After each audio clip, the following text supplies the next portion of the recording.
நாம எல்லாரும் சின்ன வயசுல நிறைய புராண கதைகள் கேட்டிருப்போம். அந்த புராண கதைகள்ல தேவர்கள், மனிதர்கள், அரக்கர்கள் இவங்களையும் தாண்டி சில கிரியேச்சர்ஸை காட்டுவாங்க. அந்த கிரியேச்சர்ஸ் தான் மித்தாலஜிக்கல் கிரியேச்சர்ஸ். அந்த மித்தாலஜிக்கல் கிரியேச்சர்ஸ்ல என்ன ரொம்ப வியக்க வச்ச கிரியேச்சர்னா அது டிராகன் சொல்லலாம். டிராகன் அப்படின்ற இந்த பேரு கிரீக் வேர்டான ட்ரெக்கோன்ல இருந்து வந்தது. இதுக்கான அர்த்தம் என்னதுன்னா செர்பென்ட், அதாவது பெரிய பாம்புன்னு அர்த்தம். டிராகன் அப்படின்னு சொன்ன உடனே நமக்கு எல்லாரும் முதல்ல ஞாபகம் வருது என்னதுன்னா சீனா தான். ஏன்னா சீன நாட்டு கலாச்சாரத்துல அதிக அளவு தாக்கத்தை இந்த டிராகன்ஸ் ஏற்படுத்திருக்குன்னு சொல்லலாம். எந்த அளவுக்குன்னு பாத்தீங்கன்னா சீன மக்கள் தங்களை டிசெண்டன்ஸ் ஆஃப் த டிராகன், அதாவது டிராகனோட வம்சாவளியும் தங்களை குறிப்பிடுவாங்க.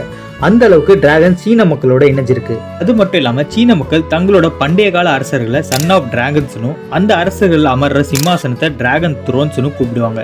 இந்த டிராகன்ஸ்க்கு கோல்டுனா ரொம்பவே பிடிக்கும். அதனால எப்பயுமே தங்கம் அப்புறம் தங்கத்தினால செஞ்ச நகைகளை பெரிய பெரிய குகையில சேர்த்து வைக்கும்.